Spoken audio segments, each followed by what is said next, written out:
Welcome back, everybody. Matt the Man here. Hope you're doing well. So, this weekend we had Beetlejuice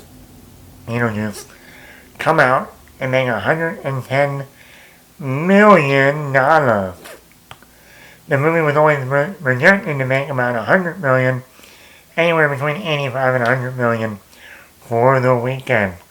It exceeded expectations by at least over 10 million or 25 million, depending on how you look at it. And that was just domestically. And worldwide it made over 147 million on only a $100 million budget. And that's not counting marketing, so normally you double the budget, and that's about 200 million. But it's already at 147 million. So probably by the end of this coming up weekend, it will officially be making a profit. A franchise or a movie sequel that took over 36 years to make finally come out. And that's something we've been seeing a lot lately. You look at long-awaited sequels like Top Gun Maverick, Blade Runner 2049, even recently Twisters made over 80 million opening weekend. Wow. And now we have Beetlejuice. And you gotta wonder, Disney must really be hitting themselves.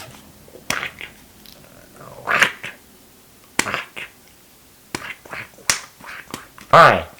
Because back in 2022, they put out Hocus Pocus 2 and Disenchanted, both long-awaited sequels, one obviously longer than the other, because the original Hocus Pocus came out in 1993, a beloved classic, especially during Halloween, with the original three witches returning, and they put that movie on Disney+. They must be really hating themselves. They also did that with the Amy Adams sequel, Disenchanted, where they also put that on Disney+.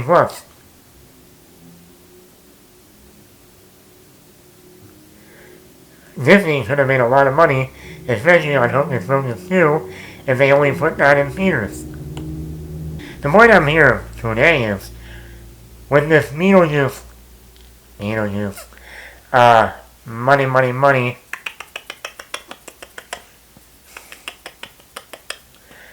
I got to thinking. You see this here? That's the Batman. I'm sure you know. So now you know where this is going. What do you think of, and one thing of Beetlejuice is a Warner Brothers movie with Tim Burton and Michael Keaton. The three combo. Warner, Tim, Michael. Would there be any chance that Warner Brothers now goes to Tim Burton and Michael Keaton and says, we got an idea. We want you to make another Batman movie, a true sequel to Batman Returns.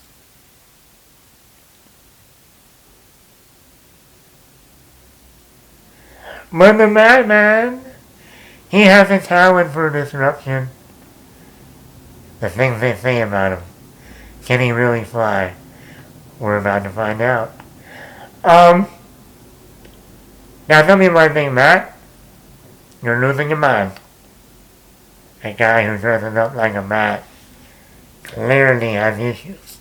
No, but really, if you look at recent movie history, look at even Jurassic World, a long-awaited sequel, even at that point since Jurassic Park 3, over 14 years later. And then if you really want to go back to the original Jurassic Park, since this was back at the original island and finally opening up the park, that was even, like, what was that? 22 years later? Yeah, Jurassic World made $1 billion. Um, People love long-awaited sequels, especially when you bring back a beloved franchise, a beloved actor in that franchise, Tom Cruise, Top Gun, Michael Keaton, Beetlejuice. Um, Even Jurassic World Dominion, when you brought back Sam Neill, Jeff Goldblum, and Laura Dern. Even that movie that wasn't good made over $1 billion. People want to see what they want to see, and they want to see the actors and the characters that they grew up loving. So what would it take for another Batman movie in the Tim Burton universe to happen? Like I said, with the success of Beetlejuice, I wouldn't be surprised if someone at Warner Brothers says, I got an idea. Let's put Beetlejuice on the back burner. Because let me tell you, right now, Warner Brothers is talking about doing another Beetlejuice. Just like we've already heard about another Top Gun 3 right after Top Gun Maverick, Hocus Pocus 3 after Hocus Pocus 2. Trust me, somebody at Warner Brothers is going, Beetlejuice. Showtime. Bring that cheddar. I would not be surprised, though, if someone at Warner Brothers is saying, Tim, you always wanted to do a sequel to Batman Returns. You almost did, but then you went on to do Superman. That didn't happen anyway.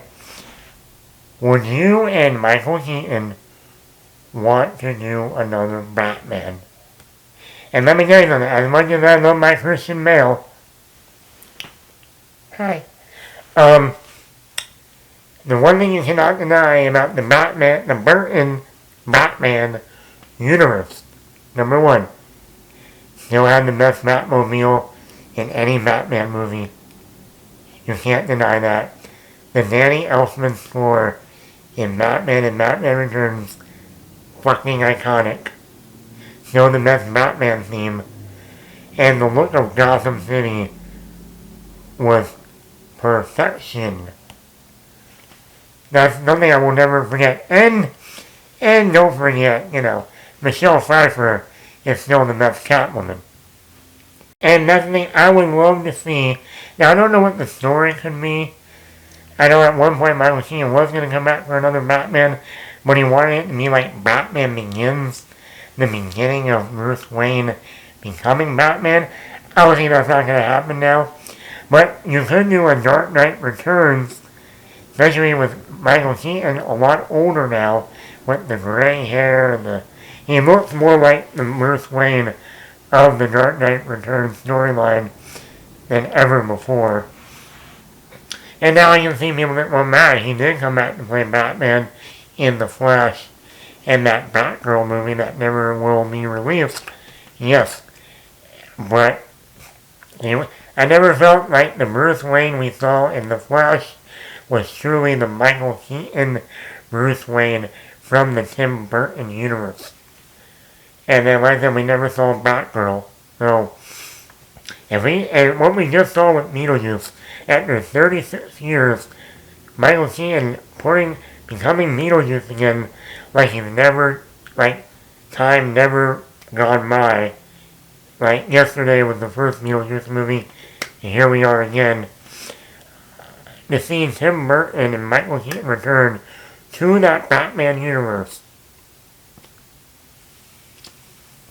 with an older Bruce Wayne, and yes, you can also say, but Matt, we've already gotten the older Bruce Wayne. If we saw it with Christian Bale in The Dark Knight Rises, and then we saw it with Ben Affleck in The Dark Knight, in Batman v Superman. He even wore the armored suit when he fought Superman, just like in The Dark Knight Returns. I know. But we don't have to do those types of... We can still have an older Batman, but still not do, the Batman v Superman thing, or the thing we did in The Dark Knight Rises. We can just have an older Batman who maybe he's never stop being Batman. He's just older now. And, I would love to see, when I think of villains for Tim Burton, in his Burton universe, in his weird and everything universe that he does, in the way he represents his characters in his movies, someone like a Mr. Freeze in a Burton movie could be awesome. Both visually, production design, set design. That could be very cool. It's really cool to finally give Mr. Freeze the best representation. Sorry, Arnold.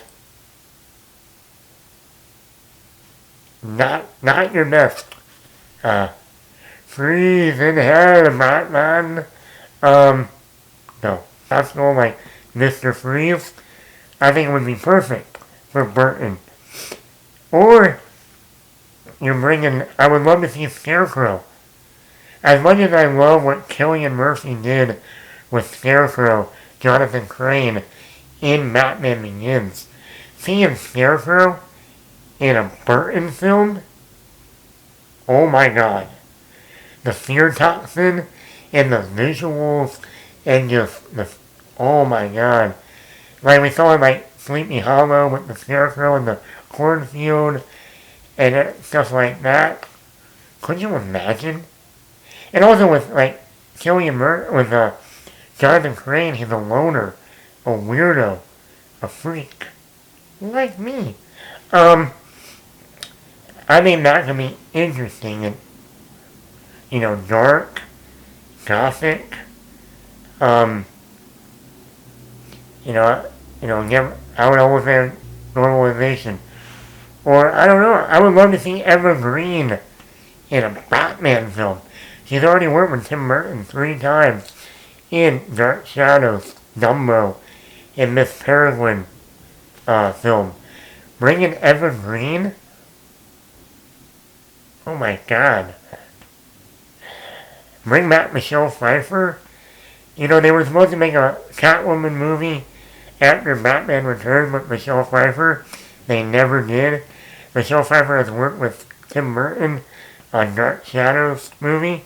Bring back Michelle Pfeiffer, Michael Keaton. Or you bring in Robin. Finally have Robin with an older Batman. Bring in like Dylan O'Brien as Nightwing. That would work because Dylan O'Brien is like in his mid-20s or early or late 20s. Next to Michael Keaton in his 60s now, mid-60s. That would work perfect. Evergreen can be Poison Ivy. I don't know. You could easily. And how would you? Like I said, it would be like, well, how would you get Batman into this? If you had, someone like if you started the movie with Michelle Pfeiffer's Selena Kyle getting killed early, and that would bring Michael Keaton and Bruce Wayne back into the fold and put on the Batman cowl again. Or you do the Mask of the Phantasm. Bring in that villain. Have Evergreen be that villain. Oh my god. That would be fucking brilliant. And if you go with what Michael Keaton wanted from the third Batman to be almost like a Batman Begins, that's the Mask of the Phantasm. And if a female villain, you'd have Evergreen be the female villain in that. With Catwoman in there. With, I don't know. I'm just saying, if this ever happened, or they would go the or since they didn't make the Batgirl have a younger female Robin, like, was it Kelly something? And I can see them going after like a Jenna Ortega for that. Or a Sadie Sink to play the younger female Robin. That would be cool. I don't know. I was just spitballing after the success of Beetlejuice, and under Warner Brothers and Tim Burton and Michael Keaton. Now would be the perfect time, and the whole long-awaited sequel craze, now would be a perfect time for that third Tim Burton Batman film with Michael Keaton, Michelle Pfeiffer. So let me know in the comments below. Am I crazy? He dresses up like a bat. Yeah. Or would you want to see a Tim Burton third film in his Batman trilogy with Michael Keaton, with Michelle Pfeiffer, and like I said, bring in Evergreen, or bring in Mr. Freeze, or, Scarecrow, or the Mask of the Phantasm, or, female Robin. Let me know in the comments below. Matt here. Hit the like button, hit the subscribe button, leave a comment.